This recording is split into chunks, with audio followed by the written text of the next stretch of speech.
Really, crickets, guys, already? They appear as cold objects. Right, exactly. We're looking for cold spots, literally.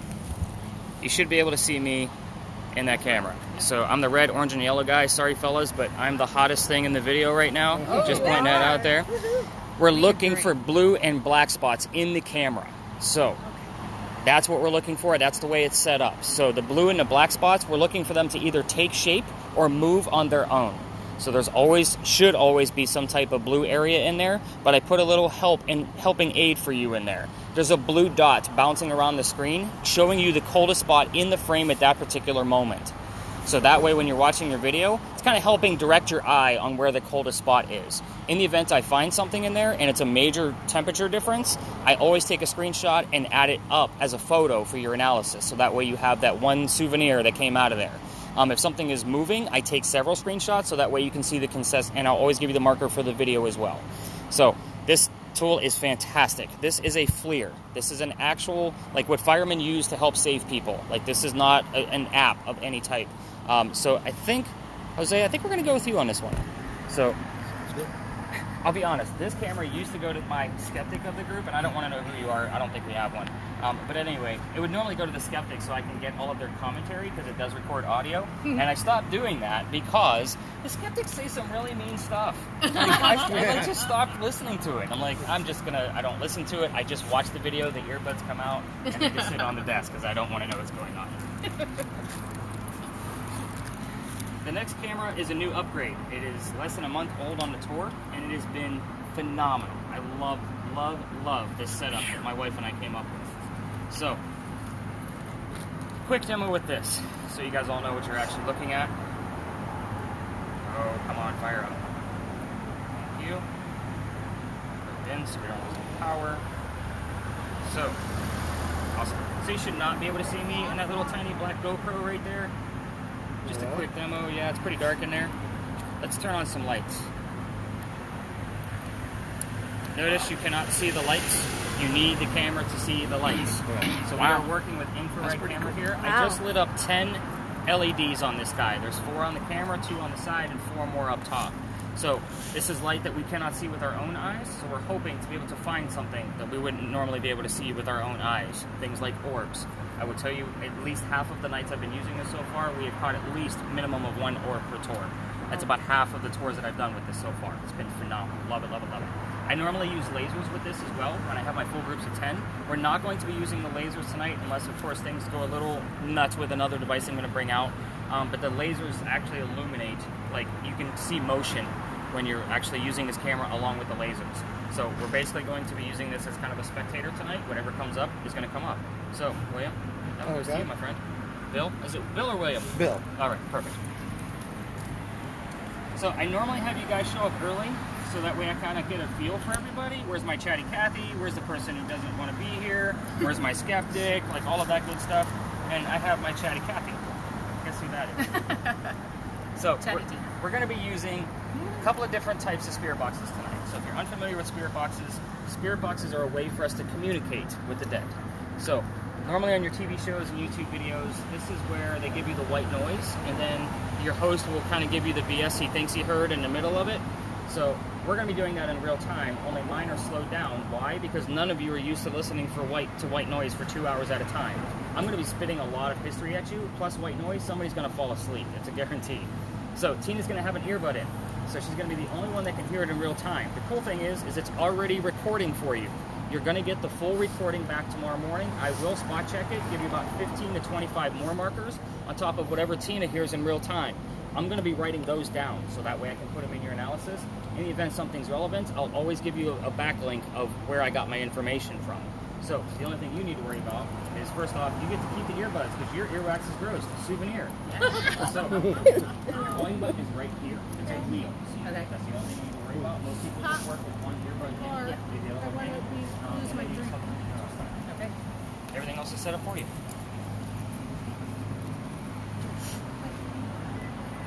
I'm dropping my...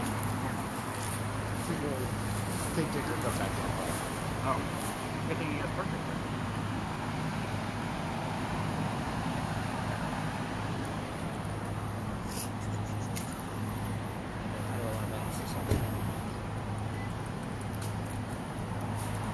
All right, so the next spirit box, we don't have to listen to it. Cool thing is it's going to give us a word from time to time on the center of the screen. On the TV shows, they would call this an ovulus. Yeah. So an ovulus actually has 2,048 terms in it. It's quite a bit. This one has 9,168. So about 4 times the amount.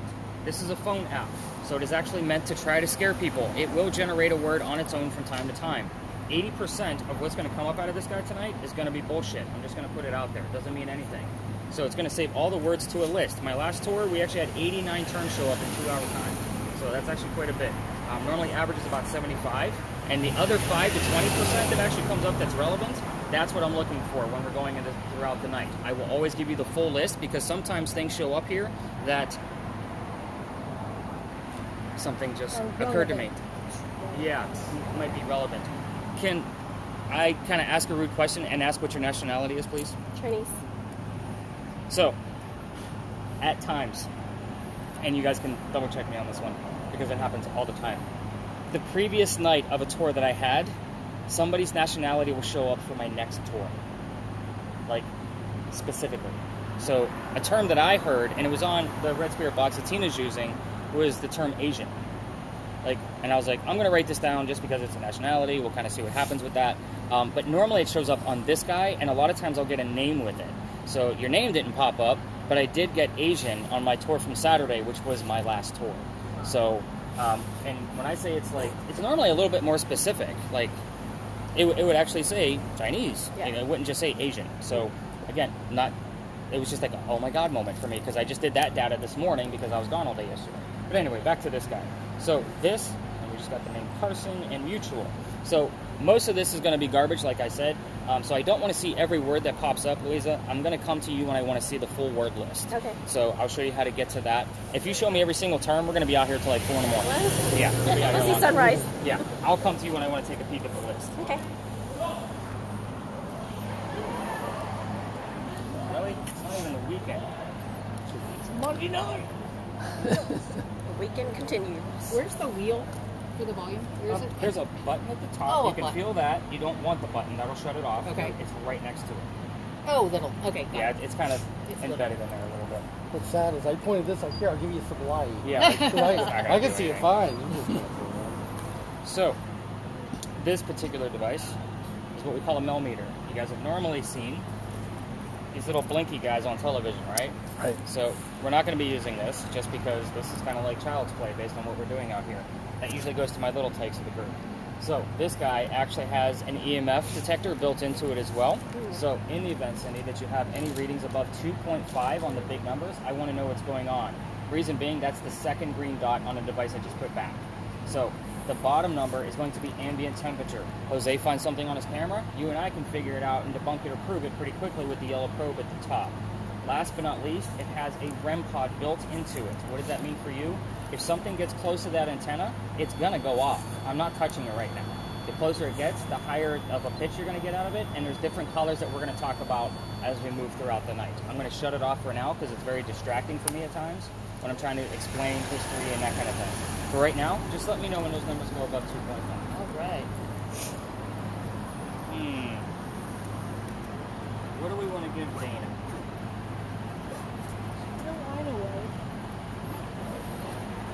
You're going to be using my new spirit box. So you guys are getting like my new gear because you're like my test market.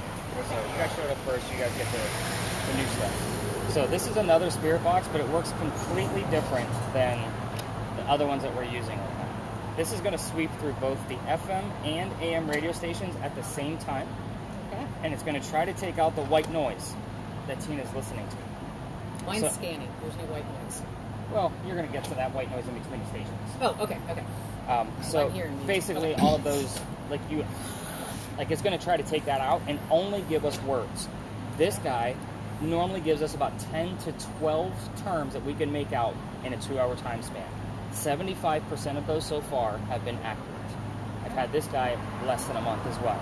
So again, it's not always like you're going to hear a lot of phrases like buy a Kia today, try this pill, whatever. So you're not going to get all of those little things. You're going to get one little word answers, real small. The only thing you need to worry about is size of Dropping nose. it on the ground. You're fine. It's all insured. You're fine. So the little blinky lights that go at the top. So on the right-hand side, there's a mute button. I have it muted right now, so that way I'm not getting distracted. When I say let's unmute, you just tap it one time and it'll unmute it. So I'm going to mute it back up again, and that goes to you. It's super light, so no worries. Everybody's geared up. My bag is lighter. Go have fun. Let me know what happens. Tell me you're in charge. Don't go anywhere. Question, did you carry extra batteries? That one doesn't need it. This is supporting everything. Every battery over here gets a fresh rechargeable battery every single. But I'm just saying, you hear about spirits drawing energy out of that. And that's usually out of regular alkalies. That's why I switched everything over to Do I have to do rechargeable. anything like if I'm supposed to like push something? Is there any I'll let you know. Yeah, it's just that, No. that one little one. Great. Yep, that one little one on the side. So, all right, let's talk about how we started here. You guys are gonna make me talk all night because it's my job. So I'm gonna take a drink of water first. Big John's behind me that's closed. It's only closed on Mondays. This is a renovation of the old Big John's. So Big John, this was his place. He was a football player for the 1947 New York Giants. Whenever I'm giving you the history of a location, I am always going to slow down on keywords and try to put a spirit box in every party tonight, so that way you guys can actually all work together with those. But in this location, for keyword terms, it would be 47 New York Giants, anything relatable to a bar. So he used to sit in the back of the tavern and let the bartender know if the cadets coming over from the Citadel, if they were old enough to drink. One night, two guys come in, they're not old enough to drink. So he has the bartender throw them out. I'm going to stop for a second just because the two cameras are both out, and basically with certain locations, people do not like to be filmed. People don't like their cars to be filmed. So at times I might do an Andy's coming kind of mentality where you're going to basically point yours at the ground and you're perfect. Like very, very, I'll say act casual is usually the key term. I won't scream Andy's coming. Yeah, it's funny, but we're in it. But anyway, so where was I? So the cadets get thrown out, right? They get angry, they come back the next night and they try to steal the cash register from the front of the bar. So Big John sees what's going on, he steps down his beer, he gets up and just starts beating the hell out of these guys, just pounding them right into the floor. A couple of gunshots go off. John gets grazed in the neck. The bullet lands behind him in the wall. John gets up after being shot.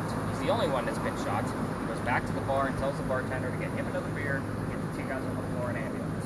So what's the irony of the story? Don't mess with Big John. He can get shot and still kick your ass. The second thing is that nobody died in this story. I just told you there's a haunted building behind us and nobody died here. So what's haunting the place is the bullet hole. It's allegedly still here. I say that because the new renovation may have filled it in. Even if they did, Big John's blood is still here. So people that sit in the front of this bar tend to get a little queasy, nauseous, or headache. This is your heated warning. This is one of the reasons why we start here. If anybody feels any of those symptoms tonight, I need to know immediately.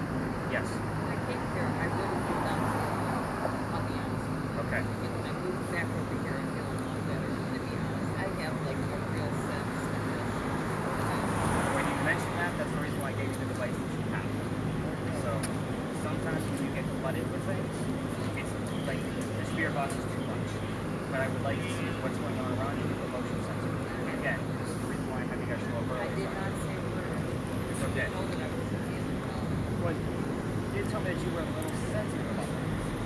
But as far as you see the pill, that's the reason why I bring things up. I would have left the rest. I would be like, okay, see you. I'm going on the tour. It's prepaid. See you. So, we will move the whole group and get that person to safety if anybody feels any of those light symptoms. So that is probably the scariest thing I'll tell you all night long, because it deals with your own health. So let's move away from it. You're staring at me like, oh my God, what did you sign me up for? Like, this is a little nuts.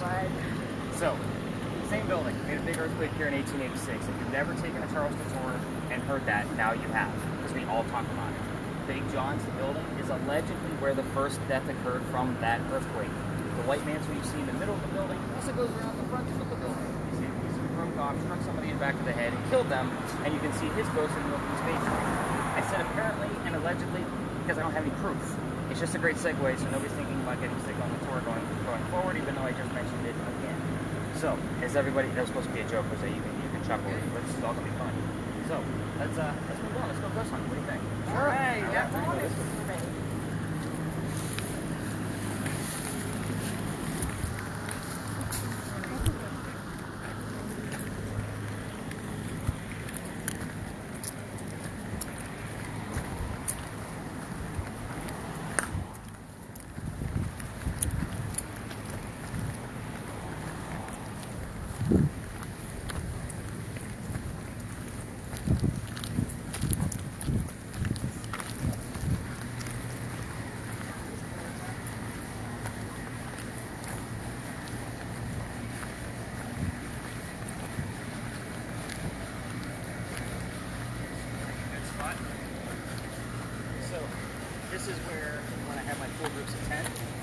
10 people have 10 different devices, I have to explain a little bit further. So this is a very short history. This is a quick, like more teach and train now that the devices are in your hands.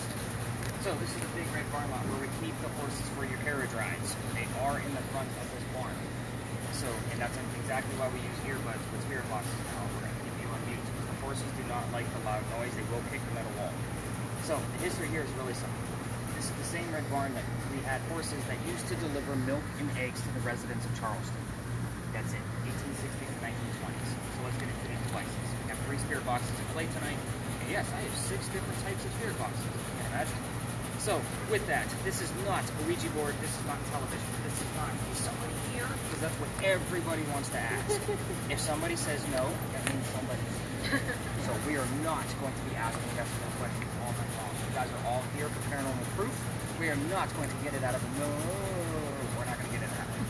So, yeah, see? I make things nice and fun and light.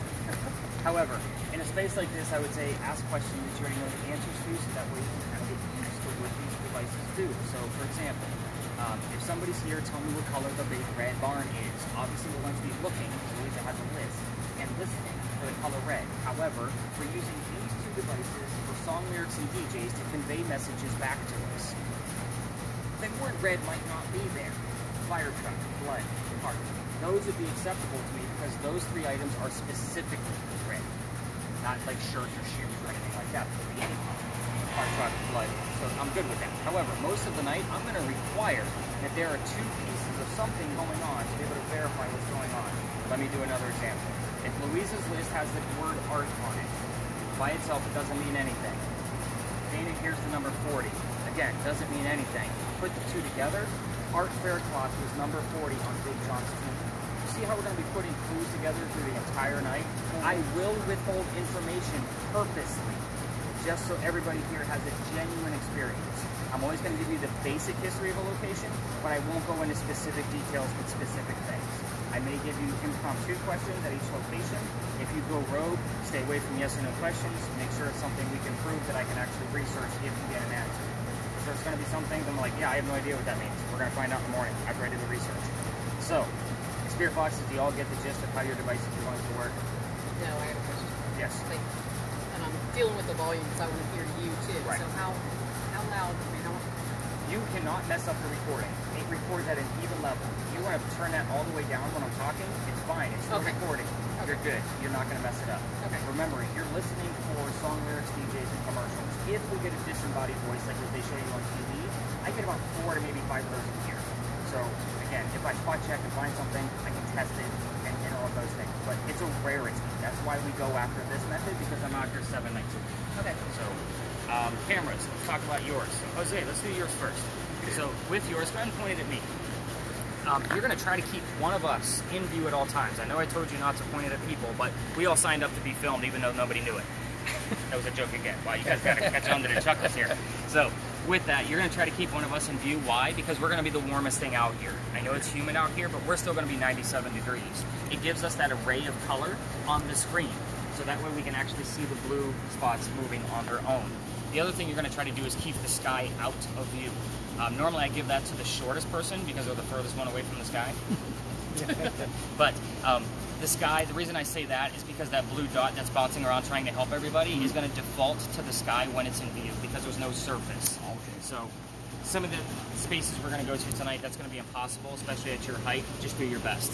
So, all right, Bill, let's get on yours. Yours is going to be nice and easy. The slower the movements for yours, the easier it's going to have a nicer video to watch. We're not recording with yours yet just because the files are giant. So, and I actually let that thing process overnight. Like, that's how long it takes for it to actually splice together. Oh, wow. But again, nice slow movements with that. We're not working with the lasers tonight, so you can basically view wherever you want to view. If you want to try to find the darkest spaces in a location as possible, that's cool. Whatever you want to do, just do not film vehicles for more than, passing by. You don't want to stay on somebody's car if they get angry, just saying. All right. I think everybody has a good gist, except for Cindy, which I like to work with that one on the next location. All right. So we're going to work more with yours next. I say we go learn more about much deeper history than football players and coaches. You're going to tell me what to do with this thing. So, that fan's pretty loud. I'm going to go ahead and unmute it as we go to the next location. I don't even know how to... That's only one button. There's only... Just tap it. You got got it. Done. I made it as easy as possible for you. That's right. I have another one of those. There's particular words, or are you just gonna look at? Actually, let me take a look at it now. So when I'm going to look at the list, I just hit the little scroll to the right, and you can scroll through it, literally. So far, I don't see anything that is relevant. So then you just hit the little circle at the top, like the circle back. That's it. Again, I try to make this as simple as possible. Like when I'm handing devices over, you don't need to jump on one foot and hobble around and Bounce around. yeah, you guys are here to have fun, not to learn how to use technology.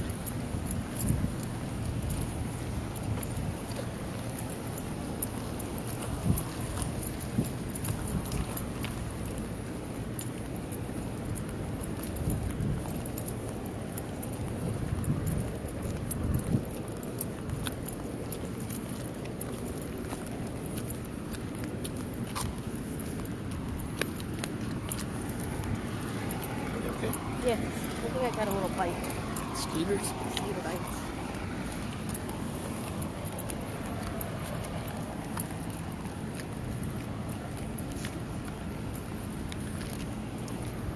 Right. So, welcome to the beautiful site of Charleston, everybody. You're in a parking lot. Congratulations. So, I told you I'm taking you to some of the weird spaces. This is something we're gonna actually start your recording now. Do we need to start? Yeah, let's go ahead and start it. You just that circle, which is the only one. The other two are kind of slashes. You just tap it, and it just starts and stops it. But we're gonna let it roll for a little while. So, this place used to be something, but spirit boxes, there are 3 of you. I will not be giving you questions like what color is George Washington's white horse, like what we did over there with the Red Barn. I will withhold the information starting in this location. So, let's talk about where we are. This used to be the Eliza and Charles Pinckney Mansion. So, their mansion actually sat in the front of this space that will be within the confines of the walls that we're standing in. Eliza's garden is lined up with the Five Church restaurant over there. You can go across, and we are standing in the servant slave quarters for the hall. So, that's the layout of the place. Who the heck were these people? They had a son named Charles. They had a nephew named Charles. That's 3 different Charleses. Do you guys see why I look for those secondary clues to be able to verify who the heck we're talking to? The son and the nephew were signers of the Constitution for South Carolina. It's a pretty big deal for us, but I hate politics more than anybody here. So we're going to move on. What do you think? I think it sounds like a great idea. And I talk really fast. That's another reason why I record this, so that you guys can slow me down as much as you want, because there's a lot to cover. And I'm also from the north, so no, I'm not from South Carolina. But anyway, so Eliza married Charles at a young age. If you will ask on your spirit boxes how old Eliza is when she got married, it's not going to be the ages from colonial times from when she came. So it's not going to be like 12 and 14. It's going to be according to today's standards. And she would have been considered an old maid during colonial times at the age that she got married. Nobody probably even would have wanted her except for this man, Charles Pinckney, who happened to be over double her age. So again, you can ask either of those ages when we separate. So she married Charles because her father over in England thought he was dying. She didn't think he was dying, but he wanted to see all of his children one last time. She got married. This is 1744. She didn't marry this guy for a green card or for citizenship. She married him out of love because we're not even a country yet. There's no such thing as a green card. So she was right. Dad didn't die right away. So he starts sending her gifts apologetically to this space. One of those gifts happened to be the plant seeds of indigo. Indigo is a plant that makes blue dye that makes her blue jeans gorgeous. And he's wearing it right now. That's how we still use it today. So, she didn't know what to do with these seeds when she got them. She had to learn from her slaves how to keep them cultivated in our weird temperatures. Once she had it figured out, she moves to a plantation just north of here, Mount Pleasant, Sydney Farm. Go check that out. But anyway, with that, she calls her dad after that and says, the rice plantations are going downhill. We can make a killing with this indigo. Now we have an international businesswoman during colonial times. Very big deal. However, that's her business. Let's get into the weird shit, because that's why you guys are all here. So, it's not about all her business. Eliza was the second wife named Eliza from Charles, back to back. First wife Eliza dies. 5 months later, he's marrying this one. Ironically, both Elizas have a maiden name that starts with the letter L. I don't think I have to explain what a maiden name is to this group. That's super cool. But anyway, so if you want to find out which Eliza we're dealing with, ask the maiden name to see what comes up. As far as the mansion, it's not here anymore. You can ask what happened to it. It's obviously some kind of tragedy. And then you can ask what year that happened if you get an answer. So again, very specific, non-yes or no questions. The children, I told you there's at least one, right? Signer of the Constitution guy, Charles. However, there are more. You can ask how many and what their names are, and that's it. Reason being, there's a tragedy among those children. We start poking that bear, all activity will stop. Cindy, have you had a reading at all yet? I know you've been kind of focused on me. Not really. It's just 0.4. Okay, yeah, that's natural from the earth, just so you know. Yeah. You so said 2.2. 2.5. 2.5. So if we were getting activity, it would stop if we were poking the bear too hard about asking about that tragedy. So let's just not ruin the tour for everybody. Let's see.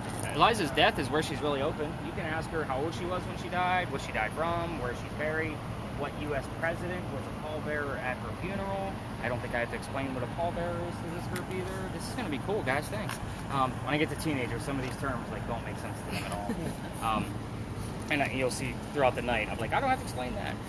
But anyway, we are going to spread out in this lot. I mean, there's only a couple of cars in here, but we're still not going to be filming too harshly on vehicles. We're going to be finding where the hot spots are with Cindy once I release her, because I have to work with her first on that motion sensor. But nice slow movements out of the cameras, and the slower you are, the better off you're going to be. So one of the reasons why I actually gave you that one specifically is because his records audio. So if something comes up that you guys just missed and you couldn't make it out, you guys can also check out the audio on video as well. So normally I would put it with the thermal imaging camera just to kind of see how it goes. I do have a trigger object. Is anybody brave enough to try that out? Sure. He's like, oh yeah, let's do it. So the trigger object, what do you think it is? Anybody know what a trigger object is? Okay, I'll explain. So a trigger object is basically something relative to the space to be able to try to stir things up. So it's triggering the activity. I have with me indigo seeds that actually make blue dye. So this little vial is just glued to this card. So if it does come apart, just let me know. You can probably just slide it in your breast pocket and make sure you're sticking by him. Just because it normally, when I give this out, it's normally the activity will come through on a spirit box of some way, shape, or form. So the trigger objects, like this is something new that I've been testing out. Obviously you can see I'm always testing weird things out to see what goes on.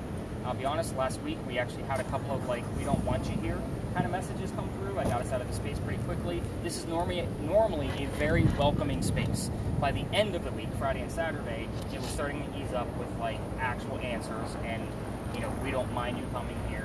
Yes, the song lyric from the car song came through. We don't mind you coming here. Yes, that was exactly what came through. I'm like, oh, thank God. So I'm out, because I don't want to lose the space. So, but somebody earlier in the week said we don't want him here, and I didn't know if it was reference to me. Yeah. Because again, I'm here 7 nights a week, and the disembodied voices that I have caught on these tours normally come from this space, and the most prominent one I've ever gotten was "Just Leave Us Alone," and it came over 11 different radio stations. You have to imagine I have the software to be able to test these things to make sure it's legit and not radio chatter. So if I hear something and I'm like, that's kind of weird and very, very long, because it was "Just Leave Us Alone," 11 radio stations. So was that a word from different station? Like Jeff was from one station, Leave Us Alone was from another? This was not radio chatter. Okay. It was somebody was using your device to give me a message that wasn't using the radio chatter, like you said, Just was from one channel, Leave was from another, Us Alone from the next. No. This was one voice over 11 stations. Chills. Okay. So, it doesn't happen often. That's why we use the method we're using tonight.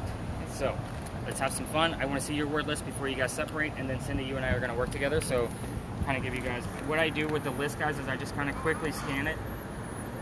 And if I see if anything actually pops up we got nothing so far. But I did say prominent several times, did I not? It's very weird. So, it's not listening to me. So, it's just like somebody's repeating whatever I'm saying. It's very, very weird. So, again, let's spread out. Let's have some fun. Cindy, stick with me. All right. All right. So, you've obviously seen it go up to at least 0.4. So, at least you've seen some numbers move around. 0.8 actually.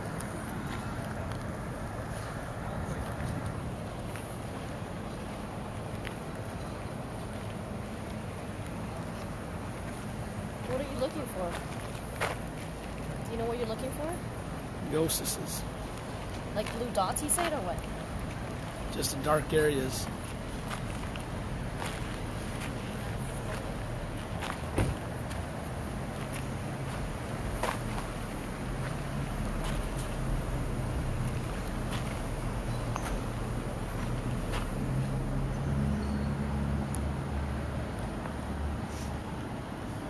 you remember what kind of words I'm looking? I No.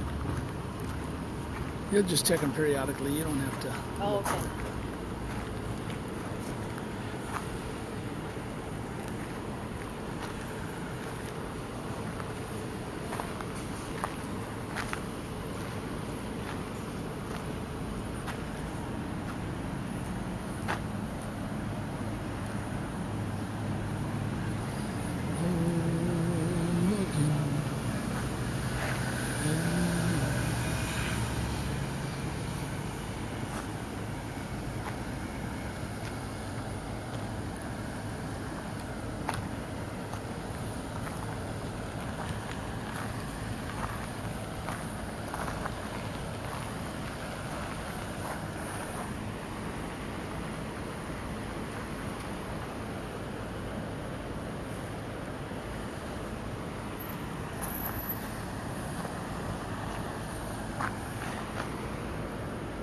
Are these the actual steps that were here for your home?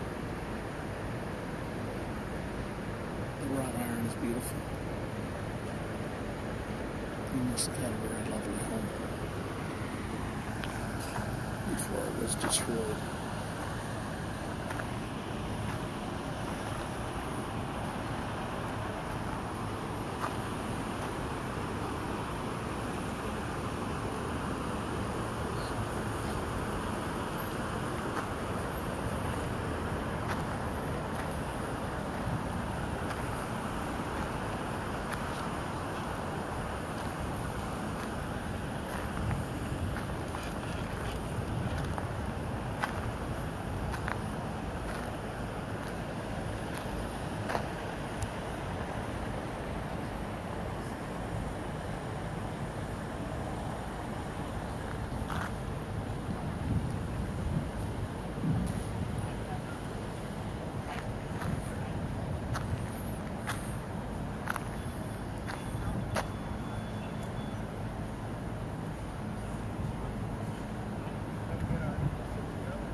Can you show me something?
What, baby? Do you know how all these words come up?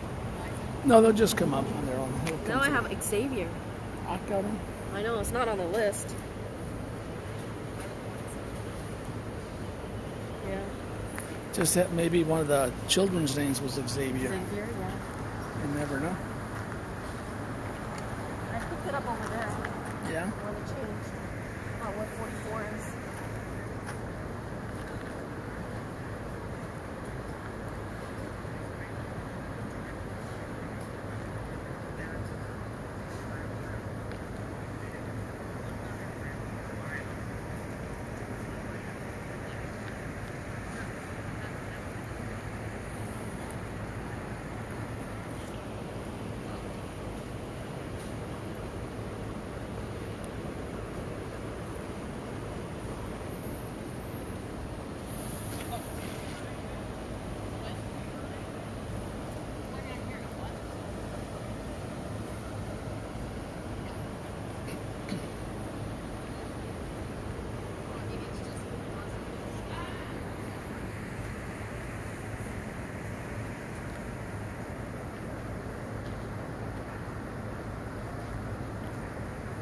Are you here?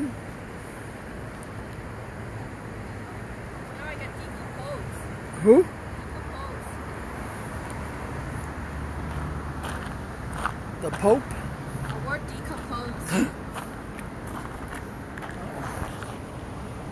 Xavier decomposed? Yeah. I don't know.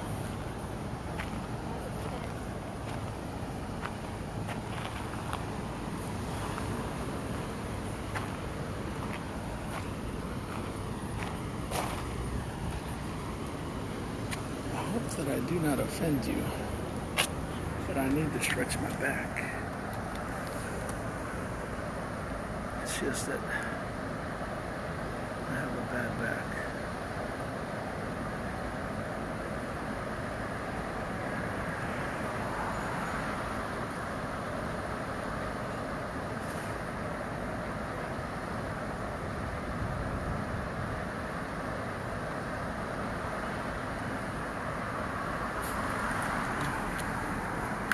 Next one.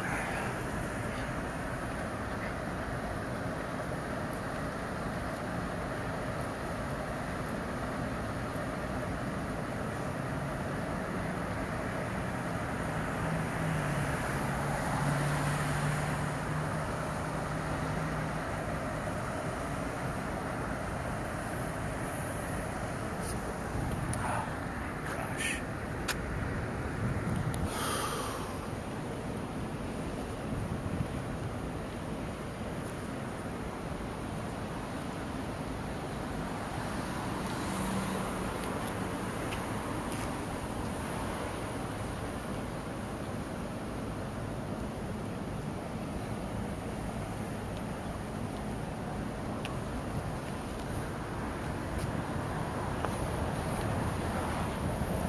Can someone show me something?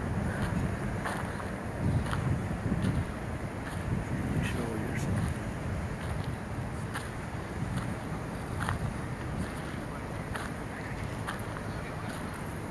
Alright, let's see what's going on. So what are all these words that pops up? Like, how does it pick up? So it's claiming that it's going through. Oh, you have residence. That's really cool. It's actually claiming to go through the radio station. I got Xavier and decompose, dinner prompter. Somewhat relevant. Like they're all like vaguely relevant to our space, and it'll all make sense when I start giving it all the answers. Nothing about it right now. And the claim that it's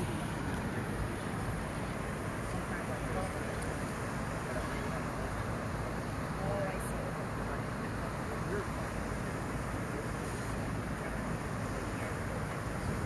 And then when it turns like red and blue. Oh, I see.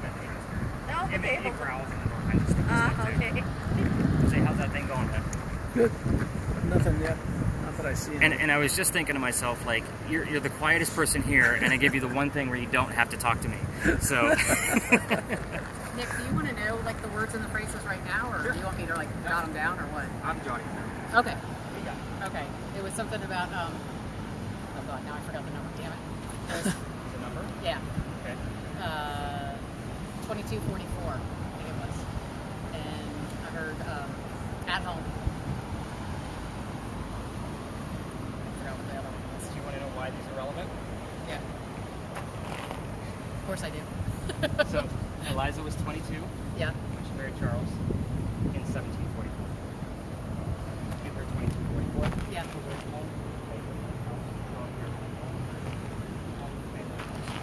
Pretty much on a daily basis. But you had 22 and 44 together. Yeah. They're both relative to her marriage. Okay. Do you see where I'm going with that? Yeah. So again, if you had Charles's age, I would be like ecstatic. Holy cow! Like we have probably the best evidence we would have had all night. Right. 22 and 44, still super solid. Cool. So Okay. that's how important. You see how I'm piecing it Yeah, together yeah, now? Yeah.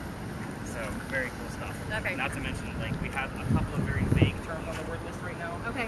We'll kind of see if you guys are hearing or seeing things that are relevant to be able to Okay. clarify them.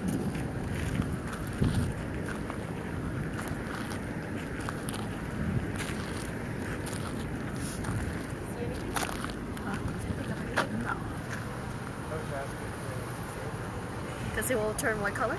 Just a bunch of messages.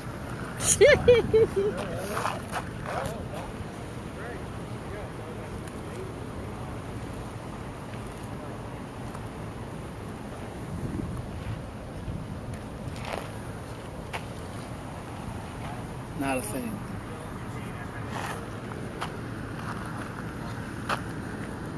Number one. Not like they actually said the word number.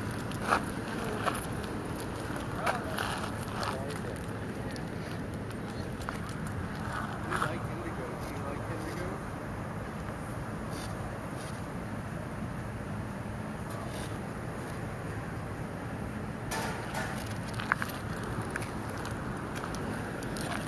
Eliza, how old were you when you died?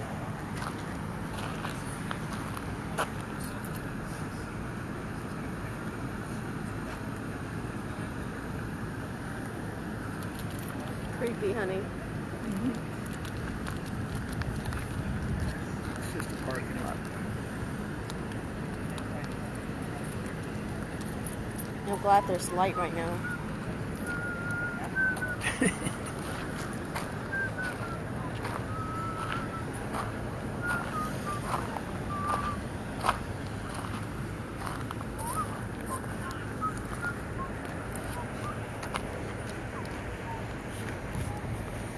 Because he said it'll turn color, right? Yes. It'll be blue. Oh, okay.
it fluctuates.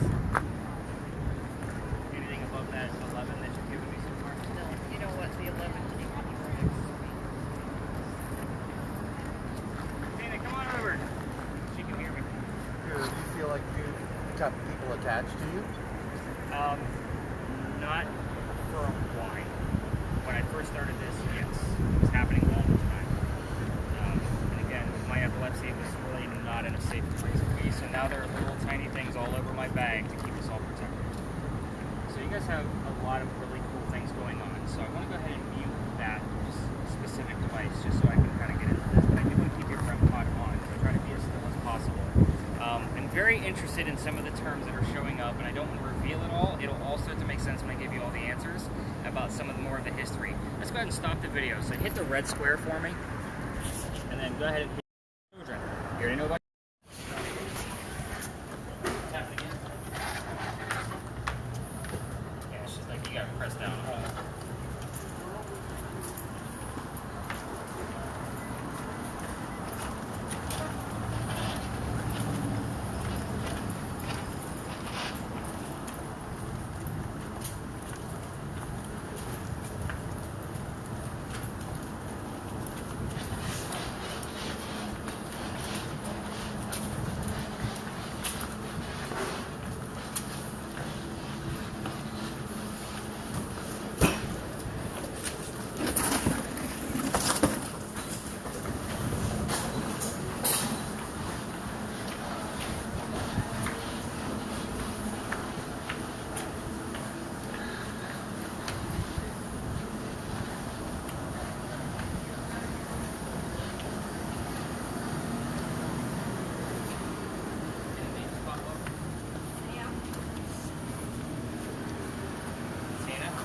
Camilla, Ears are being written down. schedule, boys, come on.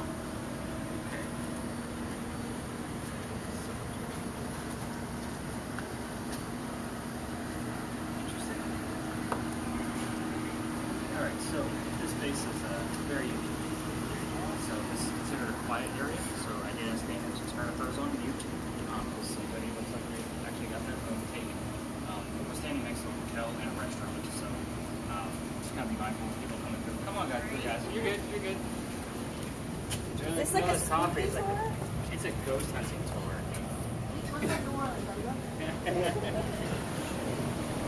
So, with this space, when we crossed over that last crosswalk, that's where the original Charlestown walls used to be. So, Charleston used to be called Charlestown, the walled city. That's where the wall stood going up. The other side would have been across the street on East Bay Street from where we were walking. So basically those buildings would have been there. I have a full list of residents of every person that's ever lived here. That's why I asked you all for names. You didn't give me the names I normally hear because it shows up every 6 to 7 weeks and we're in week 1. So I had all those names come up like a week ago. All like in possession. It's craziness. So the names I normally hear are Benjamin and John. These sound very common names. There were 4 different Johns that lived here during a 60-year period. So if we ever get confused as to which John, he gives us his last name, Johnson. John Johnson. So yes, that was his real name. So, do I have anything significant about Benjamin and John? No. They both lived here in 1801. It's 2 out of 5 people that lived here. Every once in a while, a third name will pop up. Jane. A name we don't normally hear too often today. That's a third person that lived here in 1801. Why am I getting all these things around 1801? I have no idea. That's why we're out here doing this. Hopefully we're going to capture a different type of loop that's going on. We did get something with the year 1855. Last week as well, so I don't know if it's just things are starting to really pick up because these guys are realizing what the heck we're doing out here, but we had the word bake and Alex show up. There was an Alexander Calder who was a baker that lived here in 1855. So again, these are things that I can't make up. This list isn't extensive, so it's not like a big giant page after page after page. It's only 2 pages long. So they did do an archaeological dig underneath these bricks. They found that these people were poor, little tiny shotgun houses. They found some of their silverware, their tools, their clothing. Makes sense that they were poor because I told you the wall was down there on East Bay Street. The smell of low tide is coming through here all the time. The rich of Charleston are not going to put up with that. If you've noticed, our houses, most of them, are skinny in the front and go long back. There's a couple of reasons for that. First off, it helps keep the smell of low tide out. We have piazzas on the side of the building with a front door, which keeps the smell of low tide to hit the door. It does not come inside the home. They open up the second story window, the cool air comes in from over the water, cool air drops, heat rises. It's old school air conditioning. The second reason they're skinny in the front is because you're taxed based on how much street side you take. So the skinnier your house, the less taxes you're paying. That's why the houses are angled in specific ways all around Charleston. We just talked about the Pinckney Mansion sites. Their house was broad. First off, they're outside the city. Second, the Pinckneys were mainly politicians, probably not paying much of the taxes if they are at all, but they don't care. They want to show off the beautiful home. That's kind of the family that they work. They have their indoor money and politician money. So, here's why I think I keep getting those names every 6 to 7 weeks. This is where things might go a little deeper than what you were expecting. We're standing on Belgian blocks. These things are made straight of granite. They come straight from the earth. If you know anything about the paranormal, which seems like everybody here knows a good bit of something, you've heard the term limestone before. Limestone is said to stir up activity because it comes straight from the earth, as does granite. When stone's been sitting here for a couple of hundred years, it is said to hang on to the consciousness of memories and spit it back to us. So that way we can actually, they call it the stone tape theory. So again, I've been coming here for 3 years, night after night, not realizing like what the loop was and all of that. Last year I just figured it out as I started diving into the stone tape theory. So I was kind of like, you gotta be kidding me. When I realized that these were made of granite coming straight from the earth, like, boom, let's see if it continues. Lo and behold, it continues every 6 to 7 weeks. I get it. I can't put it to a moon phase. I can't put it to anything else other than a weird schedule of 6 to 7 weeks. So, let's see. Before residents lived here, the Freemasons had a Masonic lodge here, hence the name Lodge Alley. So we do get terms drafted on the Freemasons from time to time. Notice when we met. Freemason, Mason, Brick, and the word Illuminati loves to show up here. First off, who the hell is saying the word Illuminati on the radio? That's where I'm getting it from. Second, why am I only hearing it in this space? Take that for what it's worth. In the event something actually pops up around, you know, this, the location of the residence and things like that, like the name Camilla, for some odd reason, as unique as that is, I want to say that that's on the list. I don't know where, but I'm going to see if it's on there. And again, it's only 2 pages long, so it's very interesting.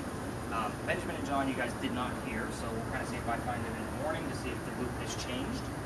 But I would definitely give you the link to the archaeological report that shows where the Freemasons lived here and what they actually found, just so that Will can do some research. So the next space we're going to go to is another alley. However, I can't take you all the way through it like what we're doing now. I've been kicked out. So you guys have all the blinky lights and crazy cameras and noisemakers. It is considered residential at the end. You're going to see other tours going down halfway, which is allowed, but it's not fair for my 10 people to go around their 20 to 40 people as we try to investigate half of an alley. So that is a place where things get stirred up pretty quickly. So we will hear clues from that location for the rest of the night. After that, I'll see what's going on with the spirit boxes based on what y'all are telling me, and I'll see, because there's like 15 stories on the next space after that.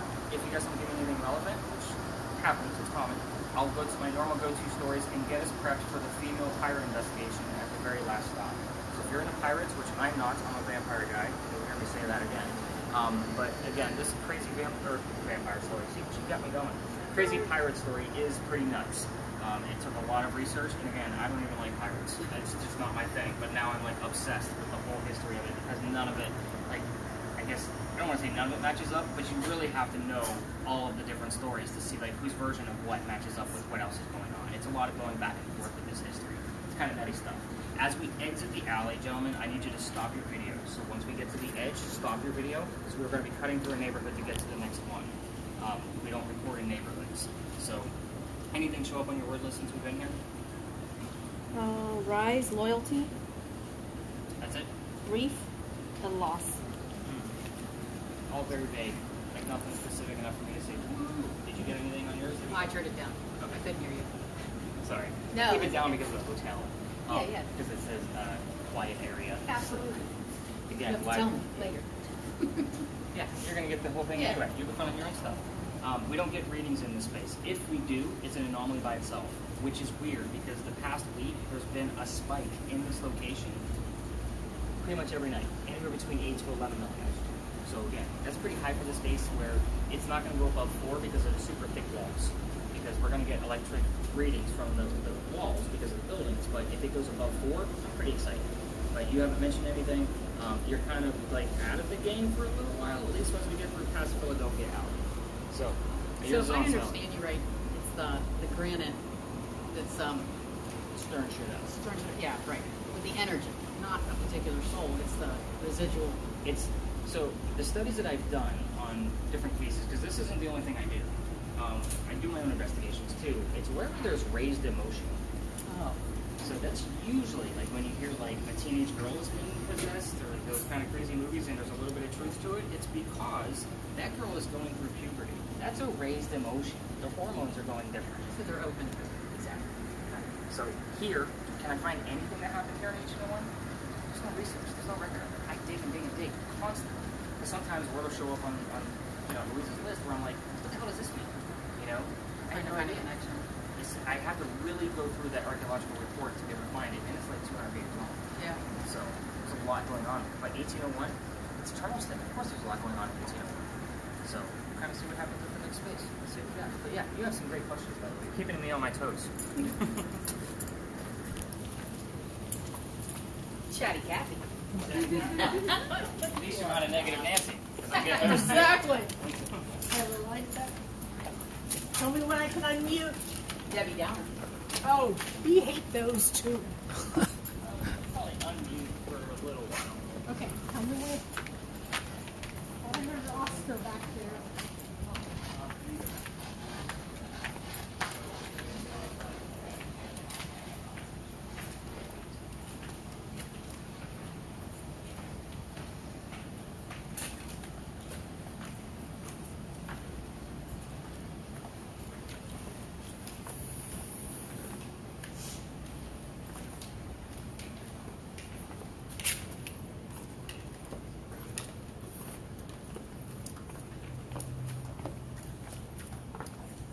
It's a nice off.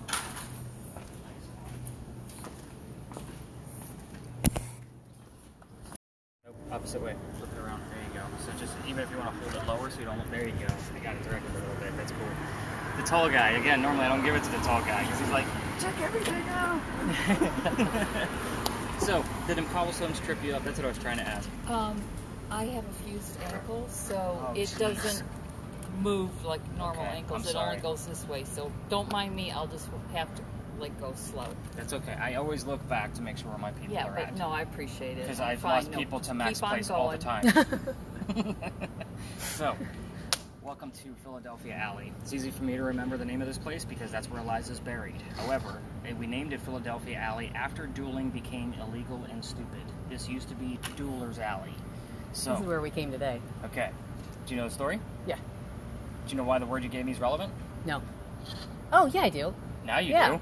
Yeah, because he was a doctor. And Right. Okay, yeah. Okay. She heard doctor very clearly on Gotcha. the way here. So here's how Okay. the story goes. We all tell the same story because I'm going to tell it differently because it's obviously you're ghost hunting, not just listening to a ghost story. So there's a doctor that moves down here from Rhode Island. His name is Joseph Brown Ladd. He moves down here because his fiancée Amanda just inherited a bunch of money from her dead parents.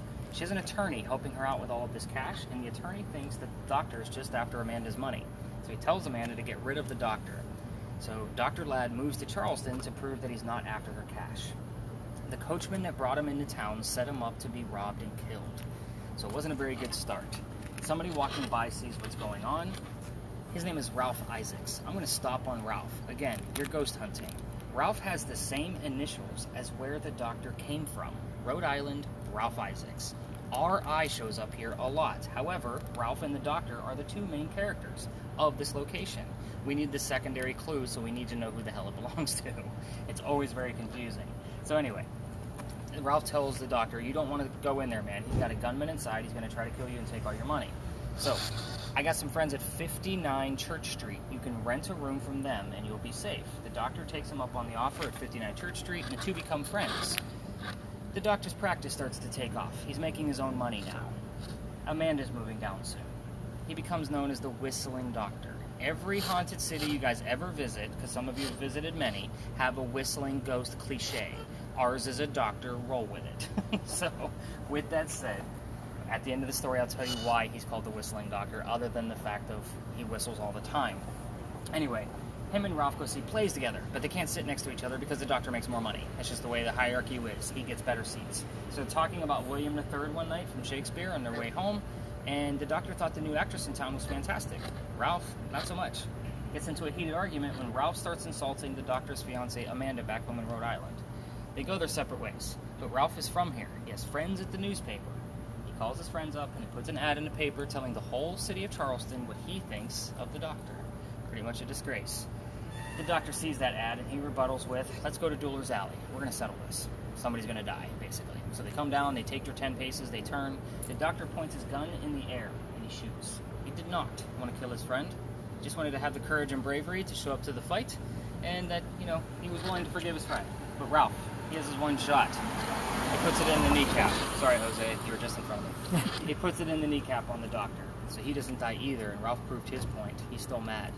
The doctor drops to the ground, but his friends pick him up, carry him home to 59 Church Street, where he dies 10 days later after refusing medical treatment.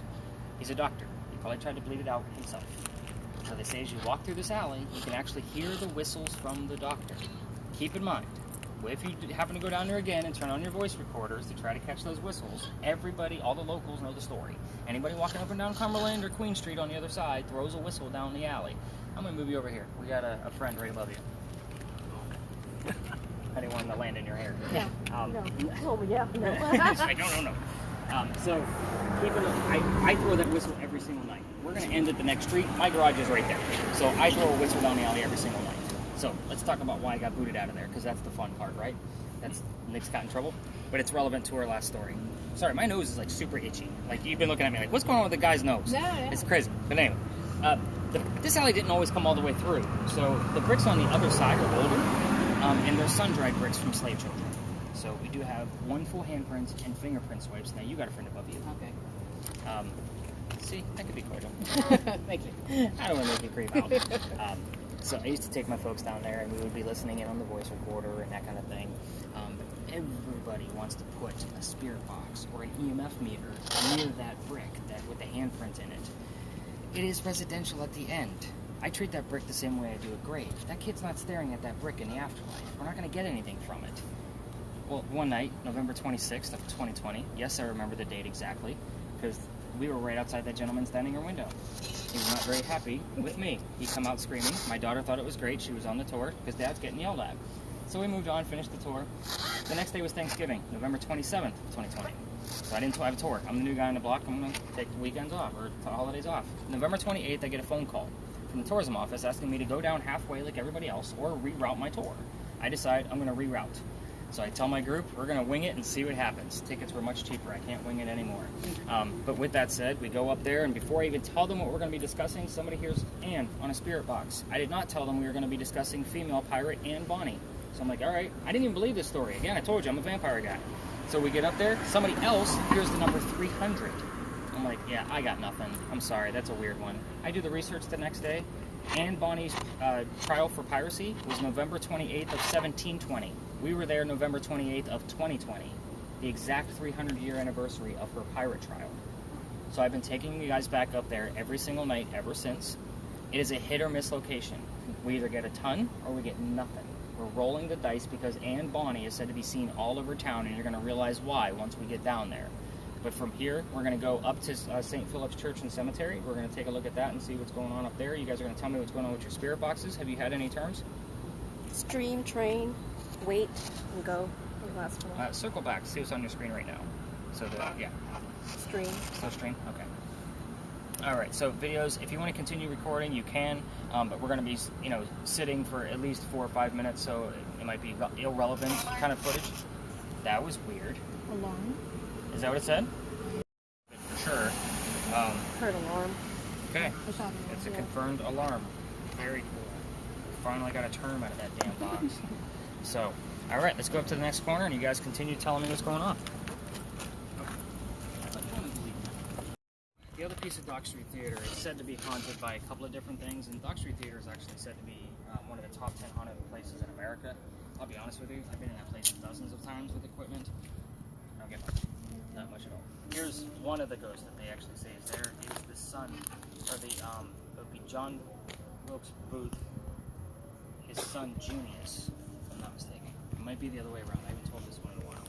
But he was just a traveling actor, and that was when it was Dock Street Theater, an actual theater. So it's probably his son. I'm trying to remember the year he was made. So his name was Junius Booth. Okay. The irony is that he haunts him, and he didn't die here. He's not buried here. He's actually, I want to say he's buried in Virginia, which is so weird that they keep seeing this character over there that I don't have any other relation other than he was related to John Wilkes Booth, who shot Lincoln in a theater. So again, take that for what it's worth. But yeah, that place has a lot of stories wrapped around it.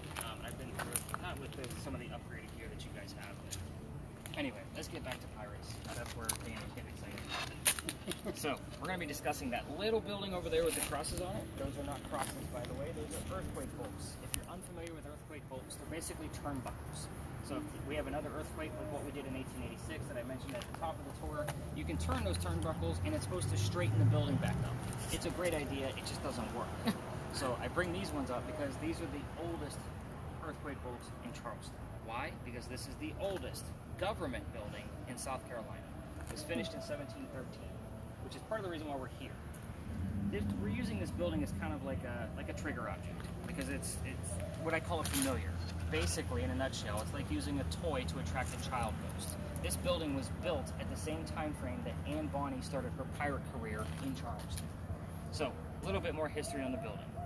I told you all about the Charlestown walls earlier when we were in Lodge Alley. I do that purposely so you have a better gist of it here. That parking garage is where the wall stood. It went up Cumberland Street, past the powder magazine, just by half a block, and started going south towards the battery. It puts the gunpowder magazine into the corner of the walls, like basically keeping it as far away from the water as possible. If it gets attacked from a Revolutionary warship or a pirate ship, those cannonballs are going to have a hard time getting through the 32-inch thick walls. We're going to pretend it does, and it blows up the gunpowder. During its construction, they put sand in the roof to go up with the explosion if it gets attacked, to fall to put out the fire of the gunpowder. It's another great idea that doesn't work. We had another powder magazine, same construction, sand went up, building burned to the ground. Doesn't work. This one's just never been attacked. But it did serve in 7 different wars, like I've already mentioned. The Civil War was its last servant. It is a museum now. If you ever need to get out of our heat or our cold, that's a great $5 to spend. I'm not an advocate for it, but I love the building. So, this building, 10 years it took to make this place, 1703 to 1713. Does that sound like our government? Small building, 10 years? No, not at all. I'll answer for you. So, our story actually begins in 1708. If my nose can stop itching. That has to mean something. Yeah, I think my... You know what that means, don't you? What is it? You're gonna get so cold. You know, somebody else told me that. That happened to me like 2 weeks ago. My nose just would not stop. I was always told that somebody's talking about you. Like if your nose is itching. I don't know, that's what my mother used to say. We'll see what happens. So anyway, Stay away. 1708, a young lady moves here by the name of Anne Cormack. She moves here with her father and his mistress. The mistress is her mother.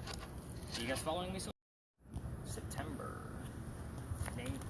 Months normally don't like you here, so I'm gonna have to do this here. Alright. And you've obviously been focused on me, so you were on Right, music. I had it down. All right, good deal. Well, you've obviously had some voices on here. So yeah, let's get closer to that powder magazine and all of you as cameras, if you want to go to the front, feel free. Are you back on record? Yes. Make sure you're good. All right. We'll see how good of a videographer you are.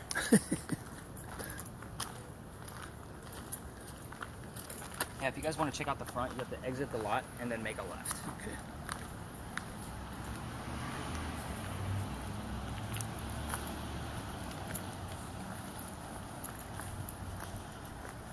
See how you guys paid me to go to work when I get to go to burger?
guy's house upstairs.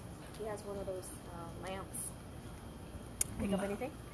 No, one lamp skirt. His house is back here, and those lamps, you can actually see them from here. The color? orange one? The gas lamp. Yeah, those gas lamp. He has them in this room. Yeah. Check it out. His gate is right here. Another group coming through. Okay. Judge Nicholas Scott is on a couple of cases around here. I'm going to pick the one that I don't think is going to do with this trailer, so we'll see if this works. So where this story comes from is basically what we had discussed before about privateers and pirates. Now the two pirates that we talked about who do have some significance here in the area is What did he say the tour of the guy was? Provisional? Yes, you know that you can say it's Blackbeard. So Blackbeard the pirate was 6'2", about 200 pounds. Now during this time, because of diets and basically